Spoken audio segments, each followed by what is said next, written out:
Hello students, how are you today? Are you happy? I hope so. I hope so. All students are happy and healthy. Students, welcome to Radiant Learning.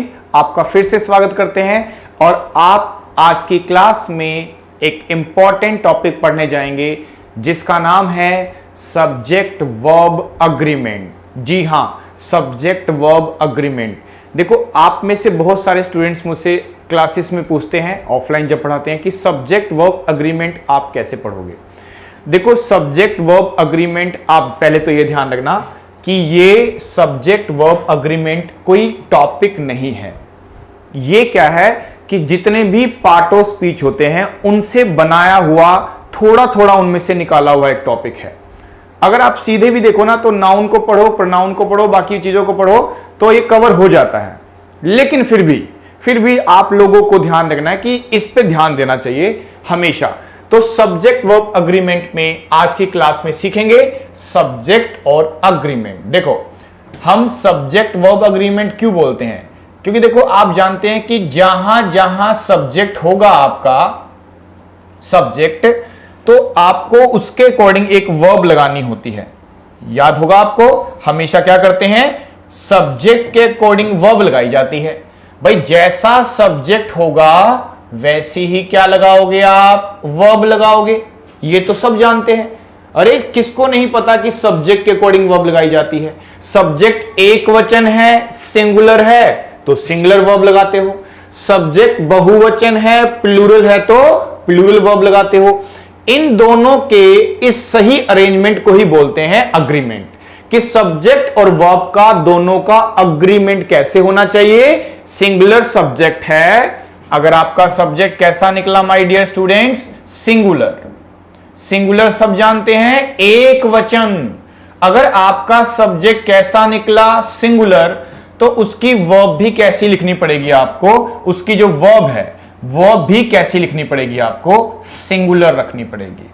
Singular verb, singular subject के साथ singular verb. और अगर plural subject हुआ तो आप ध्यान देना, plural के साथ लिखोगे प्लूरल वर्ब। ये तो आप जानते ही हैं भाई, जैसा सब्जेक्ट होगा वैसी उसकी वर्ब होगी। इस कॉम्बिनेशन को सीखने के लिए हम एक टॉपिक पढ़ते हैं, सब्जेक्ट वर्ब अग्रीमेंट का टॉपिक। ठीक है ना, इंपॉर्टेंट टॉपिक है और ध्यान से देखना। आज की क्लास में कुछ इंपॉर्टेंट सेक्शन हम डील करेंगे, ठीक है जी। तो आप देखोगे, और आप बड़ा इंपॉर्टेंट सेक्शन जो मुझे लगेगा कि आपके एग्जाम्स में आता है, मैं उन्हीं चीजों पे ज्यादा डिस्कस करूंगा। तो अगर आपने नोट कर लिया हो तो मैं दोबारा से स्टार्ट करता हूं, क्योंकि ये बताना था कि सिंगुलर के साथ सिंगुलर लगाना वर्ब, प्लूरल के साथ प्लूरल, तो इसको कैसे मान ले वो चीज समझते हैं। चलो देखो, अब देखो ध्यान से। तो आप देखो कि सब्जेक्ट, पहली बात पता होना चाहिए, ध्यान दे, सब्जेक्ट किसको बोलते हैं ये पता होना चाहिए। तो आप देना, सब्जेक्ट जो है ना आपका, ये सब्जेक्ट बनने का राइट, अधिकार सिर्फ दो पार्ट ऑफ स्पीच के पास होता है। यानी अगर मैं किसी को सब्जेक्ट डिक्लेयर करता हूं तो वो या तो क्या होना चाहिए, एक सेंटेंस में नाउन होना चाहिए, या वो होना चाहिए हमारे लिए एक प्रोनाउन। यानी नाउन और प्रोनाउन ही ऐसे दो टॉपिक हैं जिन्हें ये राइट दिया गया है कि वो एक सेंटेंस का सब्जेक्ट भी बन सकते हैं और एक सेंटेंस का वो ऑब्जेक्ट भी बन सकते हैं। तो ये राइट सिर्फ किसके पास होता है, नाउन प्रोनाउन का। तो जब भी आप नाउन प्रोनाउन पढ़ते हैं ना, तो आप हमेशा से ध्यान रखें कि उनके अकॉर्डिंग हमें वर्ब लगानी पड़ सकती है।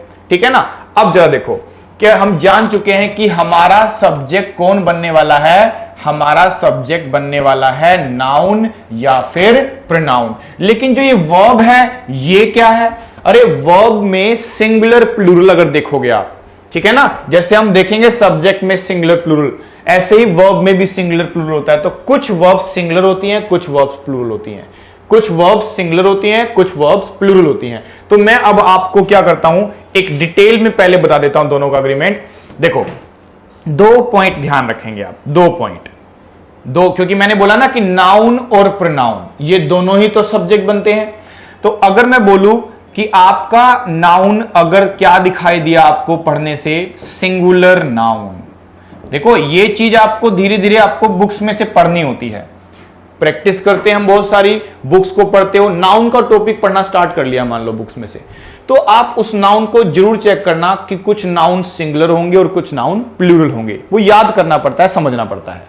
तो सिंगुलर नाउन, एक चीज क्या है सिंगुलर नाउन। अगर मैं प्रोनाउन की बात करूं तो सिंगुलर कौन कौन से प्रोनाउन होते हैं? ही यूज करते होंगे आप लोग, शी यूज करते होंगे आप लोग सिंगुलर को, और ही शी, और साथ में क्या यूज कर लेते होंगे? इट। ये सिंगुलर की बात करते हैं, एक वचन की बात करते हैं। तो जब भी मेरा सब्जेक्ट सिंगुलर नाउन या सिंगुलर प्रोनाउन होता है तो मेरे पास वर्ब को लगाने के जो बहुत सारे ऑप्शंस रहेंगे वो मैं बारी बारी से सिखाऊंगा आपको। और दूसरा क्या हुआ मेरे पास, दूसरा रूल, कि हो सकता है सिंगुलर नहीं आपका नाउन क्या दिखाई दे बच्चों आपको? Plural noun. प्लूरल नाउन भी हो सकता है, ये भी ध्यान रखना है आपको कि बॉय नहीं बॉयज हो सकता है, गर्ल नहीं गर्ल्स हो सकती है। तो अगर एक से ज्यादा नाउन है तो क्या बोलोगे? इसको प्लूरल नाउन बोलोगे। और प्रोनाउन में क्या हो सकता है एक से ज्यादा? वी हो सकता है, दे हो सकता है, और क्या हो जाएगा? यू हो जाएगा जी। वी का मतलब हम लोग हैं, दे का मतलब वे लोग हैं, यू का मतलब आप हो। आप एक भी हो सकते हैं, आप हजारों भी हो सकते हैं, लेकिन ग्रामेटिकली यू को सिंगुलर नहीं माना जाता है, प्लूरल माना जाता है। याद रखेंगे इस बात को। और एक साइड थर्ड नंबर की कैटेगरी बन रही है बच्चों, जिसको बोलते हैं आई। आई एक रंग बदलू सब्जेक्ट होता है, उसके रंग बदलते रहते हैं, कभी वो सिंगुलर बन जाता है, कभी प्लूरल बन जाता है। तो मैंने इसलिए आई को अलग लिख दिया आपके सामने। तो जितने भी सारे सब्जेक्ट थे वो ये लिख दिए। देखो अब लिखा है सिंगुलर नाउन, छोटी चीज नहीं है ये, दुनिया का हर वर्ड नाउन है, तो ये उनमें से देखना पड़ता है नॉलेज के हिसाब से वो सिंगुलर है कि नहीं है, वो समझ के देखना पड़ेगा आपको। और यहां पे लिखा है प्लूरल नाउन, तो ये भी समझना पड़ेगा कि वो नाउन प्लूरल है। हां प्रोनाउन इतने हैं या इससे थोड़े ज्यादा भी हो सकते हैं, लेकिन ये मेन से मैंने आपके लिए लिख दिया, तो आपको इससे अप्रोच मिल जाएगी एक्चुअल में करना क्या होता है इस टॉपिक के अंदर। तो अगर मान लो मुझे दिखता है ध्यान से कि मुझे लगता है मेरा सब्जेक्ट सिंगुलर है, तो मैं सिंगुलर वर्ब यूज करूंगा, और कितनी वर्ब सिंगुलर है वो जानना जरूरी है। तो सबसे पहले शुरुआत करते हैं डू डज से। याद करो डू डज, ठीक है, डू डज और डिड सबसे पहली हेल्पिंग वर्ब होती है, क्योंकि हेल्पिंग वर्ब के हिसाब से तो हमें लिखना है सब कुछ।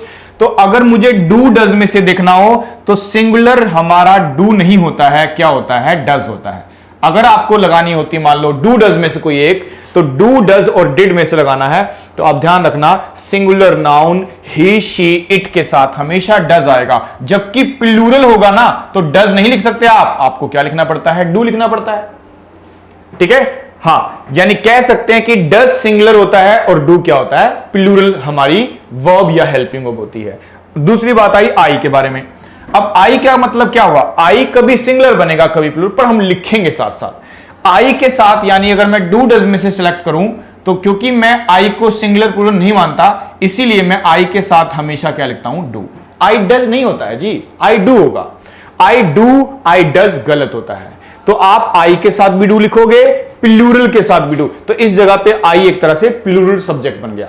और सिंगुलर होता तो क्या लगाते? डज। यानी अगर मैं आपको दो ऑप्शन दे दूं कि डू लगाओगे कि डज, अगर सिंगुलर होगा तो डज लगाना, प्लूरल बहुवचन हुआ तो डू लगाना, आई के साथ भी डू लगाना। फिर एक तो ये ऑप्शन हो गया हमारा, एक कैटेगरी वर्ब। देखो इसकी लिमिट ही नहीं है जी, नाउन प्रोनाउन की लिमिट नहीं है, बहुत ज्यादा है ये, लेकिन वर्ब की तो लिमिट है ना, वर्ब की लिमिट तो है। तो पहले इसको पकड़ लो बात को कि बेसिक तो कंप्लीट हो हमारा, डू डज हो गया। अब उसके बाद याद करो आपकी दूसरी हेल्पिंग वर्ब आती है इज एम आर। क्या होती है जी? Is M R. तो अगर मैं तीन ऑप्शन दूं आपको इज एम आर, तो जितने सिंगुलर सब्जेक्ट हैं उन सब में क्या लगाएंगे हम लोग? इज। जितने प्लूरल हैं सबके साथ लगाएंगे आर। और याद कीजिए इज सिंगुलर है, आर प्लूरल है, एम को नहीं बताते हो आप लोग, एम को नहीं बताते हो सिंगुलर प्लूरल। अगर पता है तो बता सकते हो आप, नहीं, एम का ना तो सिंगुलर है ना प्लूरल है, इसीलिए उसके साथ आई लगता है। तो आई के साथ हमेशा क्या लगाया जाता है? एम। एम लगाते हैं, ठीक है ना। सिंगुलर के साथ इज, प्लूरल के साथ आर, और आई के साथ एम लगाते हैं, ध्यान रखना। ये हो गया जी आपका।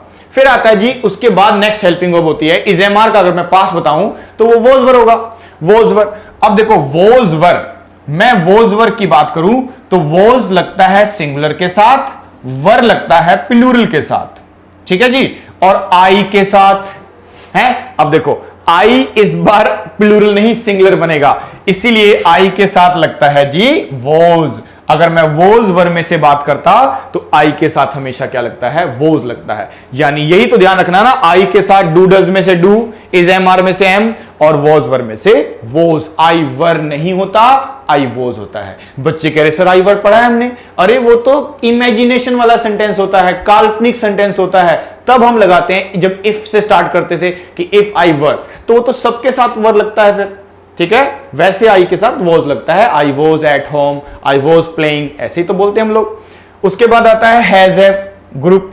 तो हैज हैव हैड 3 वर्ड होते हैं, तो आप ध्यान रखना सिंगुलर के साथ आप हैज यूज करेंगे और प्लूरल के साथ आप हैव यूज करेंगे। सिंगुलर में हैज लगाते हैं, प्लूरल में हैव लगाते हैं, लेकिन जैसे ही आई की बात आएगी तो आई में फिर से हमें क्या लगाना पड़ता है, हैव। यानी आई हैज नहीं होता, आई हैव होगा, ठीक है ना। ये सारी टेंस के अंदर हम वर्ब्स सीखते हैं, आपने सीखी हुई है वर्ब्स, और हम एक बार में सारे सब्जेक्टों के साथ कौन कौन सी वर्ब लिखेंगे आज की क्लास में डिस्कस कर रहे हैं, और कुछ इंपॉर्टेंट रूल्स भी मैं बता दूंगा आपको। हैज है, ओके। उसके बाद आता है हैड, और ऐसे मैंने डू डज में से डिड छोड़ दिया था। भाई ये ऐसी वर्ब है जिनको कोई सब्जेक्ट का फर्क नहीं पड़ता, कोई फर्क नहीं पड़ता। अब देखो वॉज सॉरी डिड जो लिखते हैं ना, डिड, तो सिंगुलर के साथ भी डिड आएगा, प्लूरल के साथ भी डिड आएगा। डिड का कोई दिक्कत नहीं है। डिड एक ऐसी वर्ब है जिससे सब्जेक्ट का कोई प्रभाव नहीं पड़ेगा। ऐसे हैड लिखा जाए मान लो, तो हैड सिंगुलर के साथ भी आ सकता है, हैड प्लूरल के साथ आ सकता है, उसके तक कोई दिक्कत नहीं है। हाँ, ये तो हेल्पिंग वर्ब्स के नाम लिखे मैंने, लेकिन अगर मैं करूं फर्स्ट फॉर्म लिखी आ जाए, second form, third form, ING form आ जाए, तो ध्यान रखना first form, second form verb की थर्ड फॉर्म, वर्ब की आईएनजी फॉर्म, यानी जो हमारा सब्जेक्ट होता है ना, उसका इफेक्ट इन पर दोनों पर तो पड़ ही नहीं सकता, ठीक है। इन दोनों पे नहीं, तीनों पे नहीं पड़ सकता है, सिर्फ पड़ता है तो किस पे पड़ता है, फर्स्ट फॉर्म पे। क्योंकि फर्स्ट फॉर्म को जानते होंगे, कभी गो लिखते हो तो कभी गोज लिखते हो, कभी टेक लिखते हो तो कभी टेक्स लिखते हो। अरे नहीं पढ़ा तो प्रेजेंट इंडेफिनिट टेंस में पढ़ा होगा आपने, पढ़ाया मैंने उसके अंदर, कभी टेक कभी टेक्स, कभी गो कभी गोज, कभी वॉच कभी वॉचिस, ठीक है। गेट का गेट्स, भूल गए आप लोग। तो आप देखो, अब मुझे सिंगुलर सब्जेक्ट दिखाई देता है, सिंगुलर सब्जेक्ट, तो मैं क्या करूंगा, वर्ब की फर्स्ट फॉर्म में एस या एस लगा दूंगा। वर्ब की फर्स्ट फॉर्म में एस एस कब लगाया जाता है, जब सिंगुलर सब्जेक्ट होता है, सिंगुलर वर्ब मानी जाती है। गो सिंगुलर वर्ब मानी जाती है, टेक सिंगुलर वर्ब मानी जाती है, एस एस लगाना पड़ता है सिंगुलर में। और यहां है प्लूरल, तो सारे के सारे प्लूरल सब्जेक्ट जब आते हैं तो फर्स्ट फॉर्म में एस एस नहीं लगाया जाता, आपको गो का गो लिखना होगा, कम का कम लिखना होगा, टेक का टेक लिखना होगा। हां, अगर आई आता है, आई, तो आई को क्योंकि हम सिंगुलर प्लूरल मानते ही नहीं है, तो आप इसीलिए आई के साथ भी फर्स्ट फॉर्म लिखना। आई गोज नहीं होता है, आई टेक्स नहीं होता, I take, I go, I eat, I drink, इस तरह से लिखेंगे, ठीक है जी। तो ये हमारी सारी हेल्पिंग वर्ब। तो देखो ये सारी हेल्पिंग वर्ब्स है, इनमें तो आप ज्यादा एक्सपेरिमेंट कर ही नहीं सकते हो भाई, इन वर्ब से ज्यादा होती ही नहीं है वर्ब। जब जब सब्जेक्ट वर्ब अग्रीमेंट का क्वेश्चन आता है ना, तो वर्ब इससे ज्यादा नहीं हो सकती, इस बात को माइंड में सेट कर लो। इसीलिए सबसे पहले एक स्टूडेंट को यह तो पता हो कि कौन सी वर्ब सिंगुलर है, कौन सी प्लूरल है, यह पता होगा, तभी ना जाके इसमें हम एक्सपेरिमेंट करेंगे, ठीक है ना। उसमें कोई एक्सपेरिमेंट नहीं, इसमें जितने मर्जी एक्सपेरिमेंट करते चले जाएं भाई। इसमें मैंने बोला ना कि नाउन प्रोनाउन हमारा सब्जेक्ट होता है, तो ये जो सब्जेक्ट है, अभी तो मैंने आपके सामने सिंपल सा लिख दिया है, लेकिन ये कॉम्प्लिकेटेड हो सकता है। कभी कभी आप देखो, वर्ब को तो ढूंढ ही लोगे आप लोग, आप सब्जेक्ट को सेंटेंस में से ढूंढ नहीं पाओगे, इतना कॉम्प्लिकेटेड हो जाता है कभी कभी सब्जेक्ट, ठीक है ना। तो सब्जेक्ट को ढूंढना एक आर्ट है, लेकिन अगर ऐसे सिंपल सिंपल से सब्जेक्ट लिखे हो तो आप वर्ब को लगा सकते हो, कोई दिक्कत नहीं आएगी। लेकिन अगर मैं बताऊं कि जब टिपिकल टाइप ऑफ सब्जेक्ट आते हैं ना, तब दिक्कत आती है आपको, ठीक है। तो यहां तक अगर आपको क्लियर हो, तो यहां तक मैंने सिखाया आपको। अब दोनों में अग्रीमेंट का रूल बताया कि दोनों में कैसा अग्रीमेंट होता है। तो सब्जेक्ट वर्ब अग्रीमेंट मैंने आपको बता दिया, जैसा जैसा सब्जेक्ट होगा वैसी वैसी वर्ब लगेगी। सब्जेक्ट सिंगुलर होगा तो इनमें से कोई सिंगुलर वर्ब लगानी चाहिए, प्लूरल लिखी होगी तो गलत माना जाएगा। अगर सब्जेक्ट प्लूरल होगा तो प्लूरल वर्ब आएगी, और अगर आई है तो आई से बच के रहना पड़ता है कि आप कभी सिंगुलर लिखते हो कभी प्लूरल। देखो, कभी सिंगुलर कभी प्लूरल, और कभी कभी तो एम, यानी कि ना सिंगुलर ना प्लूरल। इसीलिए तो बोलते हैं रंग बदलू सब्जेक्ट, ठीक है, एग्जाम्पल देखें, जैसे मैं लिखता हूं आपके सामने V डैश इज MR, ये ऑप्शन है आपके पास, 3 ऑप्शन है आपके पास। तो भाई आपको पता होना चाहिए कि V एक से ज्यादा की बात करता है, तो इज MR में से प्लूरल हेल्पिंग वर्ब कौन सी है, तो R है प्लूरल, ये याद होना चाहिए आपको, बेसिक तो यही कहता है। तो आप V के साथ क्या लगाओगे, R लगाओगे, R लगा दोगे, इस थोड़ी लगाओगे, ये है, ऐसे देखना पड़ता है आपको, ठीक है ना। तो ये बेसिक सा रूल है, आपको पता होना चाहिए। अब आगे सीखते हैं थोड़ा सा कि मैं सब्जेक्ट को अगर थोड़ा कंफ्यूजिंग बना दूं आपके लिए, तो क्या आप सही सब्जेक्ट को चूज कर पाओगे। देखो सब्जेक्ट को अगर आप पता चल जाए वो सिंगुलर है, तो वर्ब लगाने में कोई दिक्कत थोड़ी ना है, वर्ब तो बहुत लिमिटेड सी है, सब्जेक्ट लिमिटेड नहीं है, इसको समझना पड़ता है, ठीक है जी। चलो आगे देखते हैं। अब मैं देखो आपके सामने कुछ उल्टे फुल्टे सब्जेक्ट लिखता हूं, आप बड़े ध्यान से देखना इसको। देखो मैंने आपके सामने कुछ क्वेश्चंस रखे और आपने क्योंकि नोट कर लिया है सिंगुलर और प्लूरल का अकॉर्डिंग, तो आप जानते हैं, आप इसके आंसर बना सकते हो, ठीक है जी। जरा पहला क्वेश्चन देखें अगर ध्यान से, तो क्या है आपके सामने, देखो जरा। मैंने आपके सामने लिखा राहुल, बड़े ध्यान से करना, Rahul and Raman dash were playing cricket।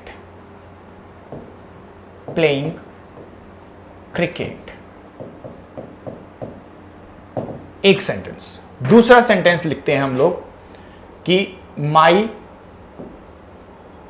Brother dash lives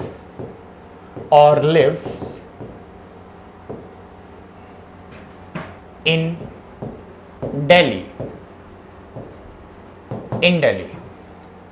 third sentence लिखते हैं there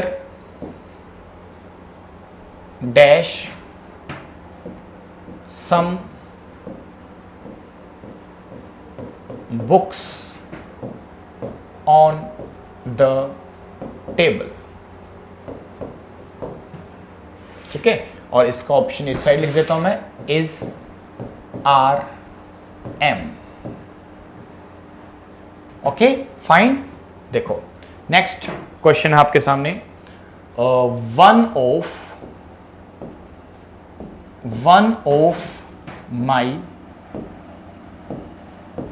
of my students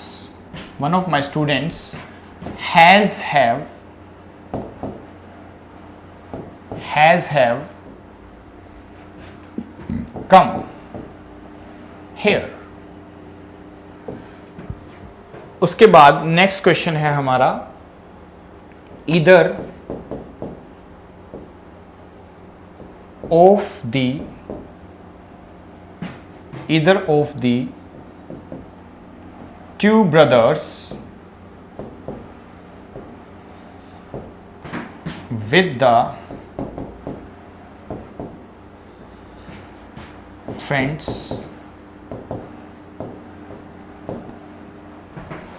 dash take the class daily। Okay आप आंसर देखते रहें अपने। अब ये टेक है ना, तो टेक्स भी हो सकता है, 2 ऑप्शन रहेंगे आपके पास। ओके एक लास्ट क्वेश्चन और लिखते हैं आपके लिए। एक क्वेश्चन आप लिखो कि somebody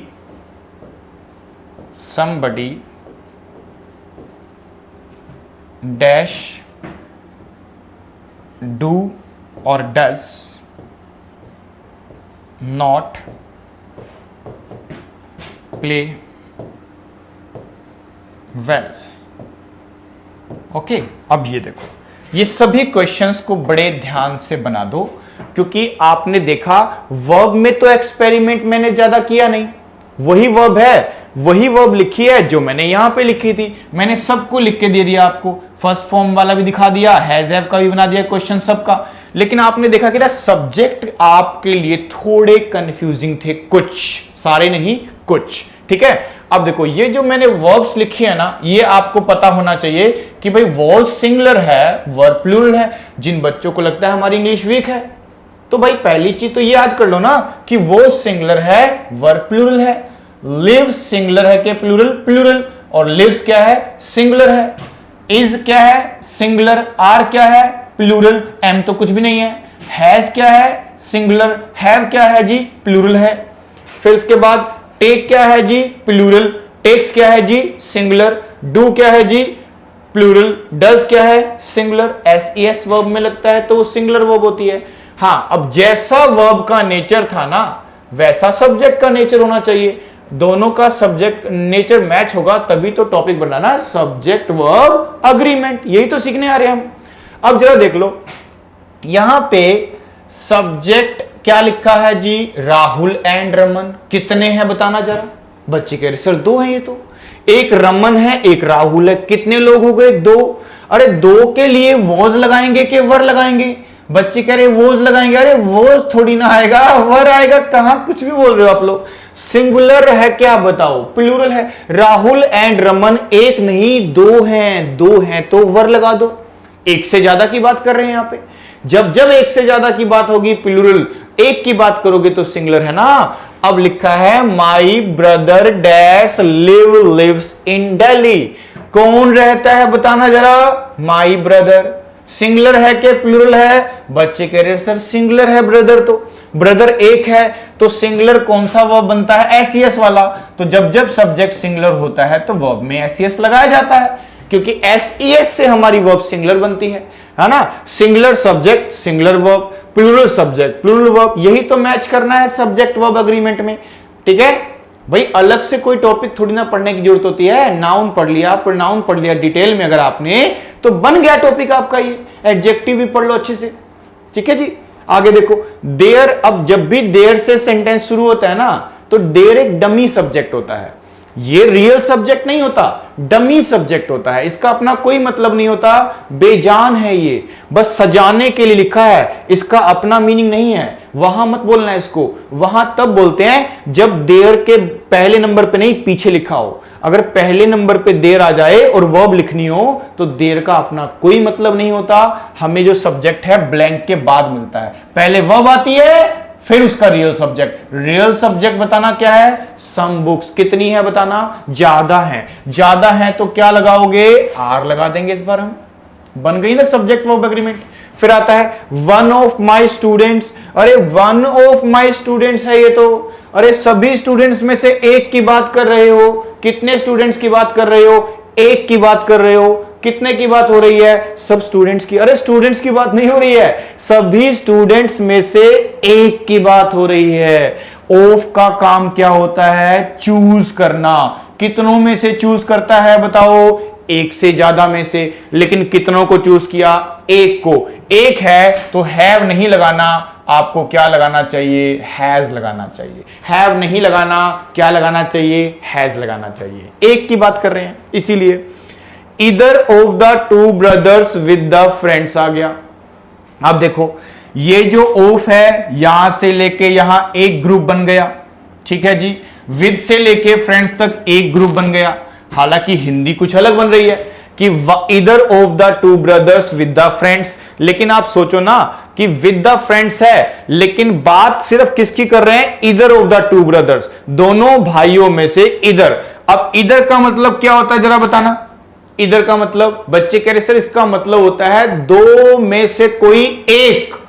अगर ये एक है तो फ्रेंड्स को देख के, ब्रदर्स को देख के प्लूरल मत मानना। ये सब्जेक्ट है, ये प्रोनाउन है, और ये प्रोनाउन है तो यहां पे टेक नहीं आपको लिखना चाहिए सिंगुलर के हिसाब से, टेक्स। क्योंकि इधर का मतलब होता है दो में से कोई एक। दो में से कोई एक, डिस्ट्रीब्यूटिव प्रोनाउन बोलते हैं इसको। और नाउन प्रोनाउन ही तो सब्जेक्ट बनता है हमारा।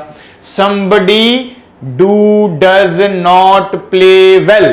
somebody आ गया, somebody। अरे somebody तो सिंगुलर होता है कि प्लूरल। बच्चे कहेंगे सर सम तो ज्यादा होता है। अरे भैया बडी भी तो है साथ में। तो somebody के साथ हम लगाएंगे सिंगुलर मानते हुए do के डज। तो यहां पे लिखना चाहिए हमें does. somebody does not play well। अब ये somebody क्यों सिंगुलर है यही सीखना है हमें, लेकिन इन क्वेश्चन से एक आइडिया तो मिल गया ना आपको, इनसे आइडिया मिल गया कि वर्ब में एक्सपेरिमेंट नहीं कर सकते ज्यादा, सारा एक्सपेरिमेंट किस में हो सकता है, सब्जेक्ट में होता है। तो सब्जेक्ट को ढूंढो, सब्जेक्ट को पहचानना सीखो। दो टॉपिक सिखाएंगे, नाउन सिखाएगा और प्रोनाउन सिखाएगा। तो यही चीज सीखनी होती है नाउन प्रोनाउन में, ठीक है जी। चलो जी आगे दिखाता हूं। अब जैसे somebody के बारे में बताता हूं आपको, ठीक है। कुछ थोड़े बहुत उल्टे पुल्टे सब्जेक्ट जो आप कंफ्यूज करते हैं, तो आप ध्यान देखना कहां कहां आप कंफ्यूज हो जाते हो। आप ना कंफ्यूज कहां होते हो, कुछ एक लिविंग वाले सब्जेक्ट होते हैं, लिविंग वाले, लिविंग पर्सन जिसको बोलते हैं। अब लिविंग पर्सन वाले कुछ सब्जेक्ट होते हैं और कुछ सब्जेक्ट हमारे नॉन लिविंग वाले होते हैं। ये सब्जेक्ट बन सकते हैं क्योंकि ये एक तरह का प्रोनाउन है, ठीक है। ये जो हम डिस्कस करने जा रहे हैं ये दोनों के दोनों क्या बनेंगे हमारे लिए, प्रोनाउन। आपने प्रोनाउन की वीडियो देखी होगी तो आपने ध्यान दिया होगा, उसके अंदर ये बताया भी है कौन सा प्रोनाउन है, ठीक है। तो आप ध्यान देना। तो अब क्या है कि अगर मैं ये वर्ड यूज करता हूं, कौन कौन से वर्ड्स हैं, तो आप कभी कभी ना बडी यूज करते होंगे, तो मैं एक वर्ड यूज कर लेता हूं somebody। कभी कभी somebody की जगह आप लोग लिख देते होगे someone, तो कभी वन और कभी बडी। ऐसे ही कभी कभी हम नो लगाते हैं और साथ में बडी जोड़ देते हैं, तो क्या बन जाता है जी, nobody। ऐसे ही कभी कभी लिख देते हैं no one। ऐसे ही कभी कभी लिखते हैं anybody और कभी कभी लिख देते हैं anyone, anyone, anybody, anyone। और एक लिखते हैं हम everybody और एक लिखते हैं everyone, everyone। ये देखो जी, ये है हमारे वर्ड्स, ये है हमारे खास वर्ड्स, मैजिकल वर्ड्स बोलो आप इनको। आप इनमें कंफ्यूज हो जाते हो, सारे बच्चे कंफ्यूज हो जाते हैं, हिंदी बनाने की कोशिश करते हैं और गलत कर देते हैं। ये सारे लिविंग वाले वर्ड्स हैं। अब क्योंकि ये प्रोनाउन है तो ये तो सीधे सीधे सब्जेक्ट बनेंगे, है ना। अब आपको ये पता होना चाहिए कि इनमें से कौन से वर्ड सिंगुलर है, कौन से वर्ड प्लूरल है, आपको पता होना चाहिए, ठीक है। तो ये तो लिविंग वाली कैटेगरी बनाई है आपने। अब देखो हम बनाएंगे इसकी नॉन लिविंग वाली कैटेगरी। तो हम क्या करते हैं, नॉन लिविंग में थिंग लगाना शुरू कर देते हैं। जैसे समथिंग लिखा दिया हमने, आपने लगा दिया जी एनीथिंग, आपने लगा दिया एवरीथिंग, आपने लगा दिया नथिंग, नो के साथ बना दिया नथिंग, ठीक है जी। ये वाले वर्ड्स, ठीक है। अब ये वर्ड्स जो हमने यूज कर लिए ना आपके लिए, आप बताओगे इनको सिंगुलर बनाना है कि प्लूरल बनाना है, ये आपके ऊपर छोड़ दिया हमने, लॉज।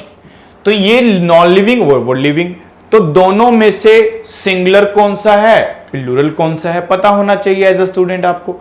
तो अब बताओ, ये बडी वाले वर्ड्स बड़े कंफ्यूज करते हैं हमें। तो भाई एवरीवन लिखा हुआ है तो सबको लगता है सारों की बात हो रही है, चलो मान लिया प्लूरल।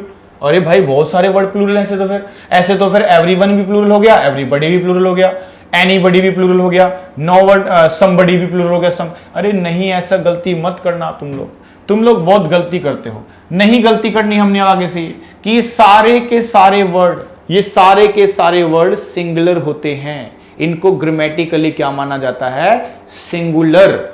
एक की बात करते हैं, वन बाय वन एक की बात करना जानते हैं ये। तो ये सब के सब वर्ड आगे से ध्यान रखना कि बडी और वन वाले सारे वर्ड क्या होते हैं, सिंगुलर। तो वो भी क्या लगानी पड़ती है, सिंगुलर।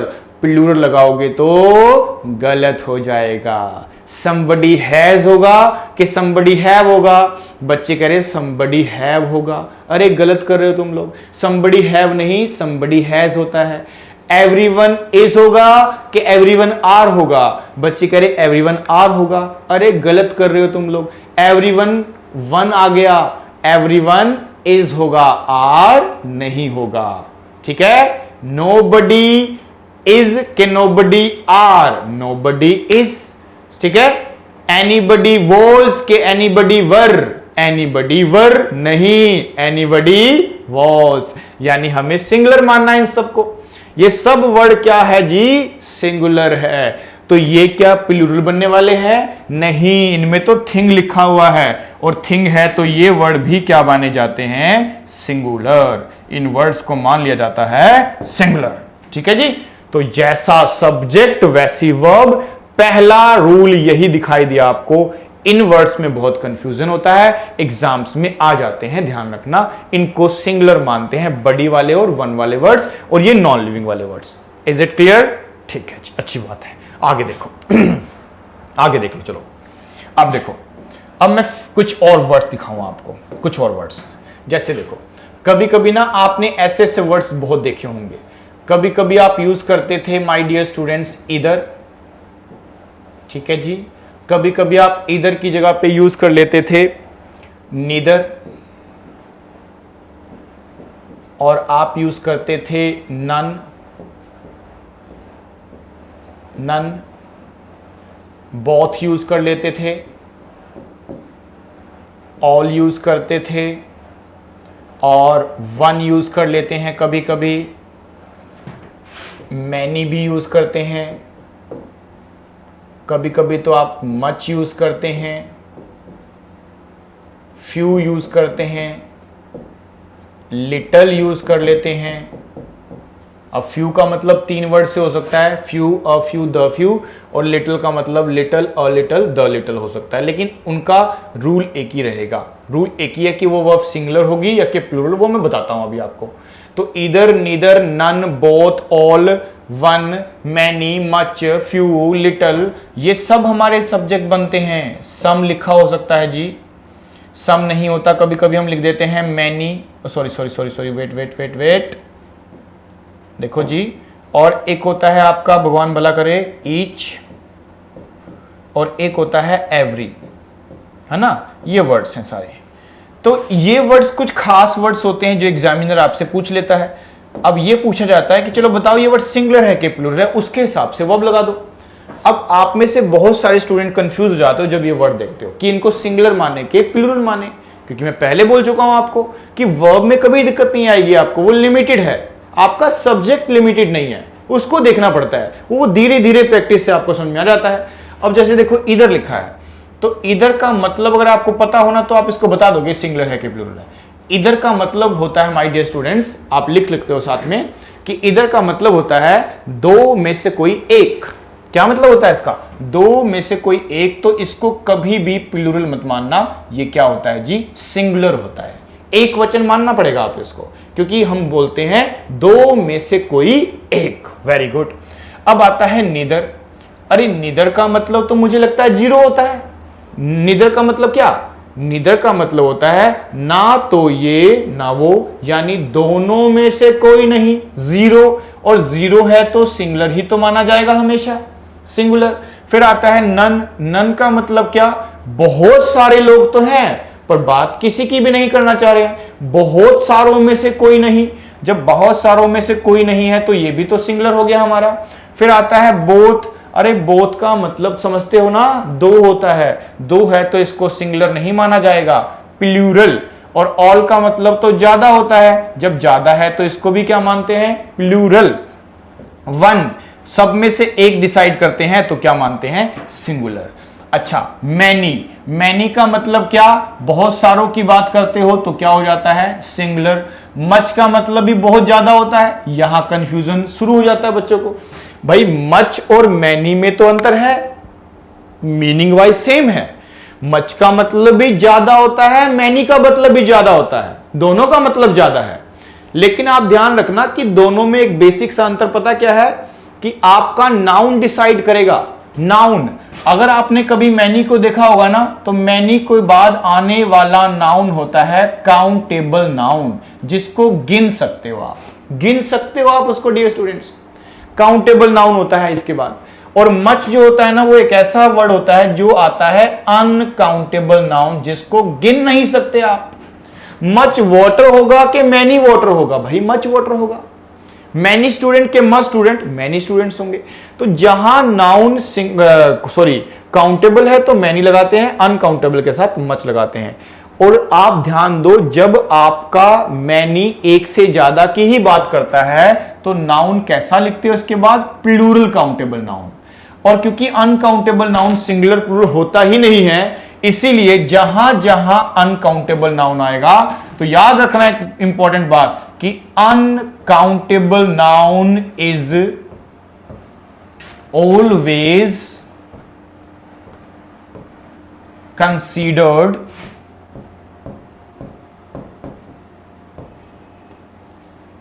a singular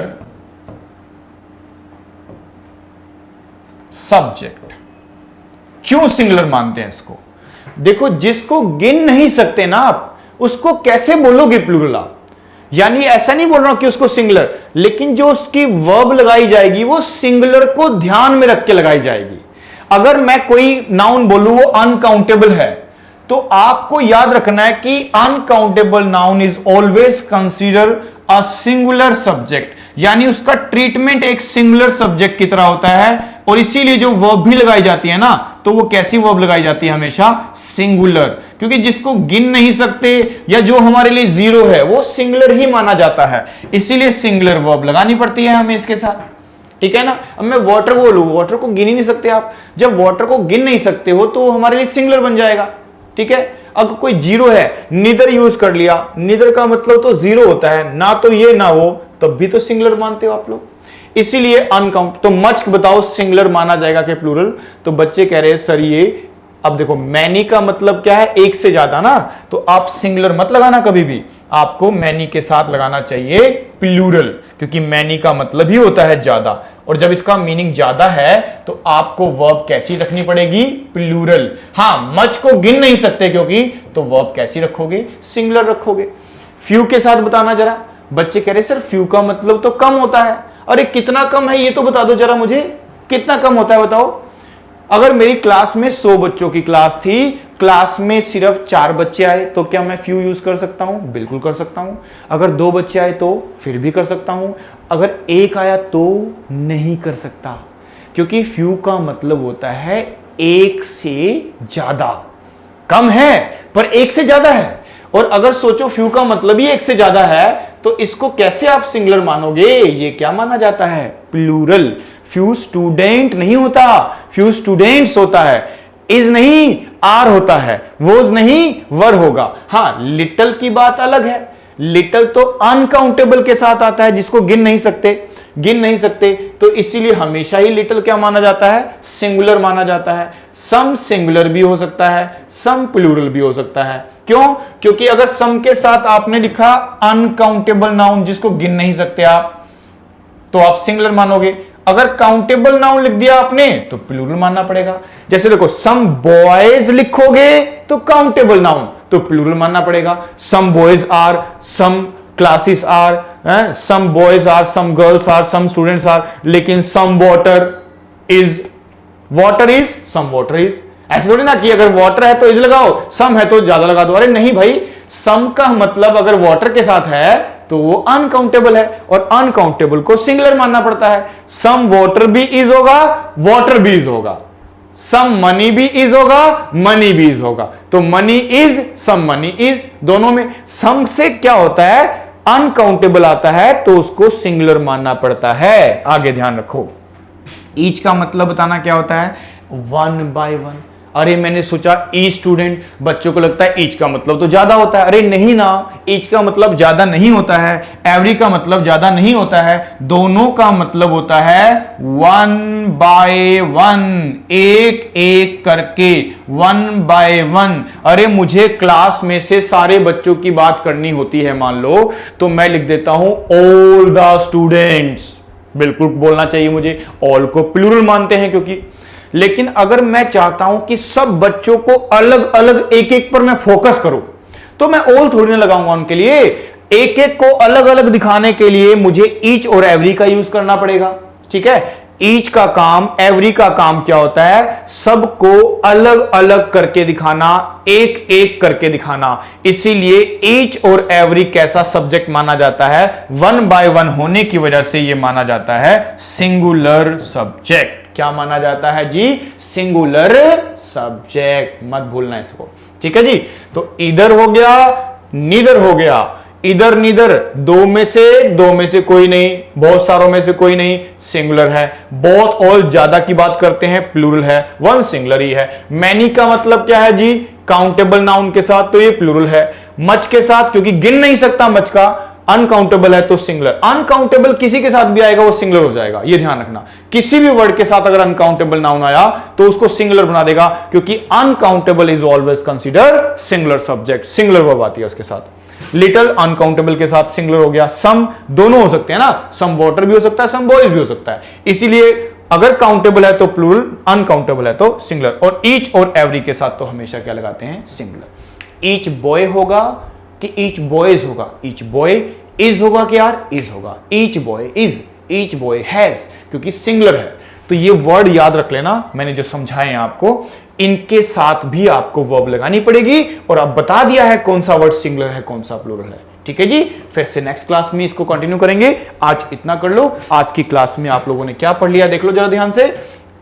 आपने सब्जेक्ट वर्ब एग्रीमेंट के बारे में जाना कि क्या चीज इंपॉर्टेंट है, फिर आपने जाना कुछ क्वेश्चंस के थ्रू कि कितनी आसान होती है वर्ब्स, दिक्कत सारी सब्जेक्ट में है, और फिर देखो यहां पे कुछ सब्जेक्टों के नाम जो इंपॉर्टेंट लगे मैंने आपको बता दिया, ताकि प्रैक्टिस करते समय आपको दिक्कत ना आए। ठीक है जी, तो आज की क्लास में इतना करते हैं, फिर से नेक्स्ट क्लास में आएंगे और नए टॉपिक के साथ आ सकते हैं, प्रैक्टिस के साथ आ सकते हैं। हर चीज के लिए तैयार रहे, क्योंकि आपका कोर्स तो ऑलमोस्ट होने वाला है और आपको प्रैक्टिस भी करनी है। ठीक है, आज इतना करते हैं, फिर करते हैं नेक्स्ट क्लास में। Till then good bye.